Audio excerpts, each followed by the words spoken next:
नमस्कार मंडळी, लेहंगा, पंजाबी सूट, अनारकली सूट किंवा वन पीस घातला की त्यावर ओढणी कशी घ्यावी हे बऱ्याचदा कळतच नाही। ड्रेसवरचे वर्क झाकले जाणार नाही आणि ओढणीचे पण कलाकुसर दिसून येईल अशा स्टायलिश पद्धतीने ओढणी ड्रॅपिंग कसे करावे हे सांगणाऱ्या या काही टिप्स आहे।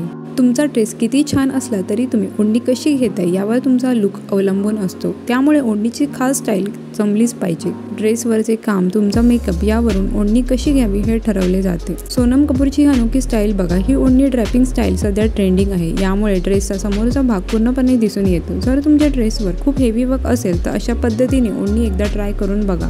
लेहंग्यावर ओढणी घेण्याचा हा आणखी एक लोकप्रिय प्रकार, पण ब्लाऊज तर हेवी वर्कचे असेल आणि ओढणीच्या काठांपेक्षा आतला भागच अधिक आकर्षण असेल तर या पद्धतीने तुम्ही ओढणी घेऊ शकता। आजकाल साडीला जसा बेल्ट लावून पदर पिनअप केला जातो तशी स्टाईल आता लेहंगा, घागरा यामध्ये दिसून येते। अशा पद्धतीने ओढणी घ्यायची असेल तर एका बाजूला छोटासा प्लेट घेऊन पिनअप करा।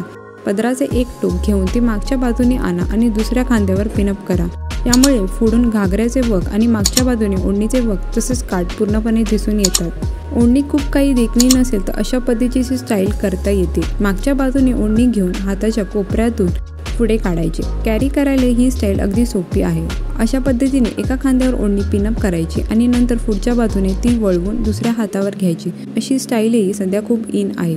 जर ड्रेसपेक्षा ओढणीचे वर्क आणि रंग अधिक उठावदार असेल तर अशी स्टाईल करावी। अशा पद्धतीने घेतलेली ओढणी नक्कीच आकर्षक दिसेल। नेट ओढणीसाठी ही स्टाईल अधिक सूट होते। पंजाबी ड्रेसवर अशी ओढणी घ्यावी हे समजत नसेल तर काजोलचा हा लूक अतिशय छान आणि आकर्षक आहे।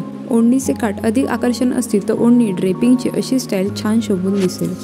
व्हिडिओमध्ये दाखवलेल्या दुपट्टा ड्रेपिंग स्टाईल आवडल्या असतील तर व्हिडिओ लाईक आणि चॅनलला सबस्क्राईब करायला विसरू नका। चला तर मग म्हणते भेटे नेक्स्ट व्हिडिओमध्ये। Till then bye.